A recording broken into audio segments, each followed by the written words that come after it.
Hello dear students, I am Bharat Singh. Today I will teach you chapter number 2 English Reader class 10th. पिछली video में हमने इस chapter का यहाँ तक अध्ययन किया था and today I will teach you from here. आज मैं आपको यहाँ से आगे पढ़ाऊँगा. तो please all the students open your English reader in prose chapter number 2. Okay, ready? Yes, let's be start. So in order not to shake the writer's faith in God, the postmaster came up with an idea. इसलिए कि वो भगवान में in order to not shake the writer's faith in God, कि भगवान में जो उसका विश्वास था राइटर का, उसको कायम रखने के लिए, उसको बनाए रखने के लिए the post master came up with an idea. Post master दिमाग में एक आइडिया आया. आंसर द लेटर, कि इस आंसर का जवाब दिया जाए, मैंने इस लेटर का जवाब दिया जाए, कि इस लेटर में जो उसने 100 पैसे मांगे हैं उसको दिए जाएं. What when he open it, उसने कहा इस लेटर का जवाब दिया जाए, कि उसको पता है कि लेटर के अंदर उसने कुछ लिखा होगा. हम उसको अपने शब्दों में लिखकर भगवान की तरफ से एज ए गॉड आंसर देते हैं. लेकिन जब वो लेटर को खोलते हैं, व्हेन ही ओपन इट, लेकिन जैसे ही उन्होंने लेटर को खोला, it was evident that to answer it he needed something more than goodwill. जैसे ही उन्होंने उस पत्र को खोला, उनको लगा कि इसमें सिर्फ उनको आंसर की जरूरत नहीं है, आंसर से ज़्यादा उसको कुछ और चीज़ की जरूरत है. In ink and paper but he stuck his resolution, कि उसने सोचा कि व्यक्तिगत ना goodwill, then goodwill in ink and paper, कि हम इंक और पेपर से उसका जवाब दें, उससे ज़्यादा लैंचो को कुछ और चीज़ की जरूरत थी.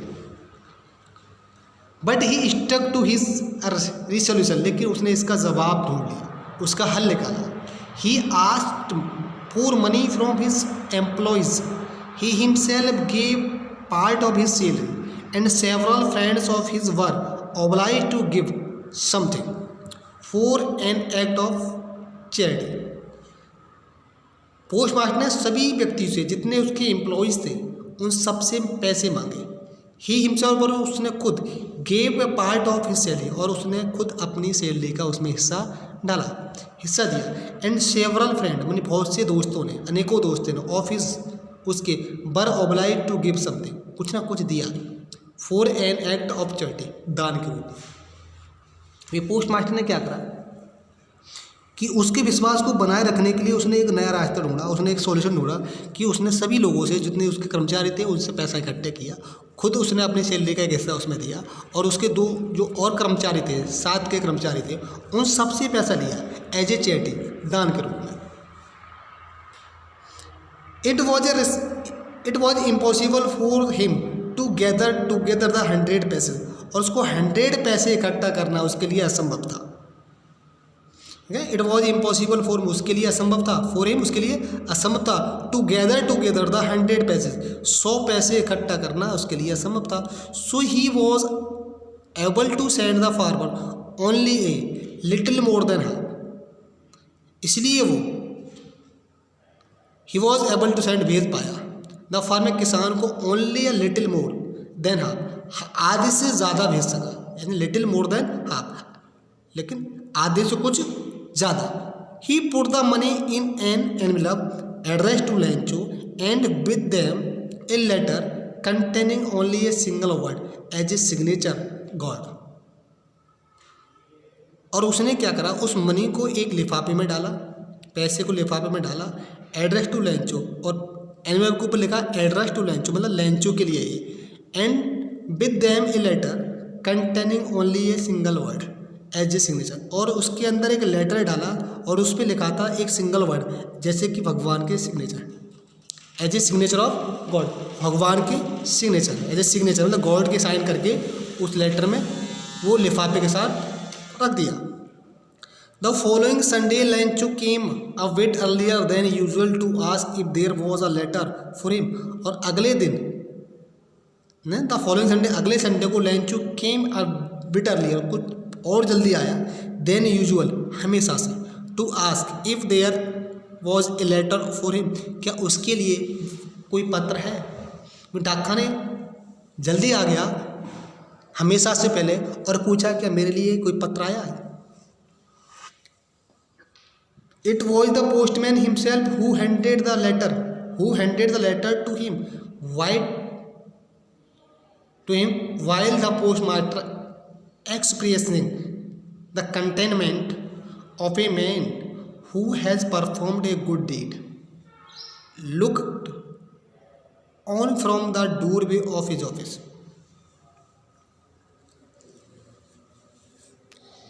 Here, it was the postmaster himself, ही खुद पोस्टमैन था, who handed the letter to him, उसको पत्र देता है, while the postmaster, जबकि डाक का मालिक, पोस्टमास्टर मतलब डाक का मालिक, expressing the contentment of a man, उसकी कंटेनमेंट, उसके हाव भाव को देख रहा होता है, who has performed a good deed, जिसने ये इतना अच्छे कार्य किया था, मतलब उस व्यक्ति को देखता है, लेंचो को देखता है, मतलब डाकिया लेंचो को पत्र पकड़ाता है, और जो खुद डाकमैन था, पोस्ट मास्टर है, वो अपने ऑफिस में से बैठकर लेंचो के हाव भाव को देखता है, उसके भावनाओं को देखता है कि जिसने ये काम किया था पत्र लिखने का। Looked on from the doorway of his office, अपने ऑफिस में बैठकर दरवाजे से लेंचो को देखता है post master. Lencho showed not the slight surprise on seeing the money, Lencho ने पैसे को देखकर कोई भी आश्चर्य प्रकट नहीं किया। सच वॉज हिज कॉन्फिडेंस, ये उसका विश्वास था कि भगवान से मुझे मदद मिलेगी, इसलिए उसने पैसे को देखकर कोई भी आश्चर्य प्रकट नहीं किया, कोई खुशी उत्पन्न नहीं की, उसको इतना विश्वास था। But he Beckham angry when he counted the money, लेकिन जैसे ही उसने पैसों को गिना, when he Beckham angry when he counted the money, लेकिन जब उसने पैसों को गिना तो वो नाराज हो गया, क्रोधित हो गया।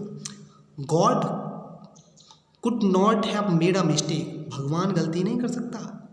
Nor could he have denied Lencho what he had requested, और ना ही लेंचो का वो इनकार कर सकता व्हाट ही हैड रिक्वेस्टेड, जो उसने विनती की है। Immediately Lencho went up the window to ask for a paper and ink, और तुरंत लेंचो विंडो पर गया to ask for paper and ink, paper और इंक मांगने के लिए लेंचो तुरंत दोबारा विंडो पर जाता है। On the public writing table he started to write, और पब्लिक राइटिंग टेबल मतलब पब्लिक जहाँ सामान्य लोग बैठकर लिखते हैं उस टेबल पर जाता है और दोबारा लिखना शुरू कर देता है। With much bringing of his bro, मतलब बार बार ब्रिंकिंग ऑफ हिज ब्रो मतलब अपनी भौं को सुकुड़ते हुए, चढ़ाते हुए वो सोचता है।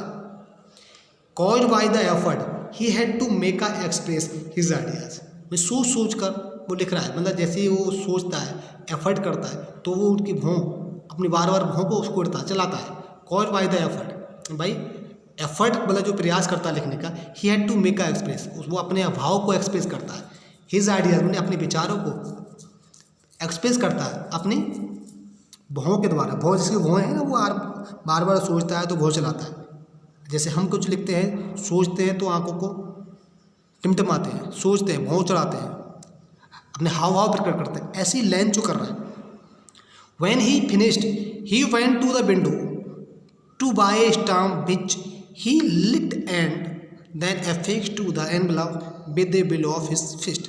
When he finished, जैसे ही वो लिखना फिनिश कर देता है, ख़त्म कर देता है, he went to the window, वह खिड़की पर जाता है, मतलब काउंटर पर जाता है, to buy a stamp, एक स्टाम्प खरीदने के लिए, which ही जिसको ही licked, थूक सी चिपका देता है, एन थूक लगा के, एन एफिक्स्ड मतलब मुट्ठी मार के उसको चिपका देता है, एन एफिक्स चिपकाता है टू द एनवेलप लिफाफे पर, with a blow of his fist मतलब अपनी मुट्ठी को जोर से मारकर उस लिफाफे के ऊपर उस स्टाम्प को चिपका देता है, जो स्टाम्प वो विंडो से खरीद के लेके आता है। The moment that the letter fell into the mailbox, the postmaster bent to open it, it said. जैसे ही लेंचो उस पेपर को मेल बॉक्स में डालता है, the postmaster bent to open it, और पोस्ट मास्टर उसको खोलने के लिए दोबारा जाता है, खुलने जाता है. इट सेड, और पेपर कहता है, पेपर में लिखा है, God of the money that I asked for, है भगवान जो पैसे मैंने आपसे मांगे थे, ओनली 70 पैसे रीच्ड मी, केवल 70 पैसे मेरे पास पहुँचे हैं. सेंड मी द रेस्ट, कृपया मुझे मेरे बाकी पैसे भी दो. Since I need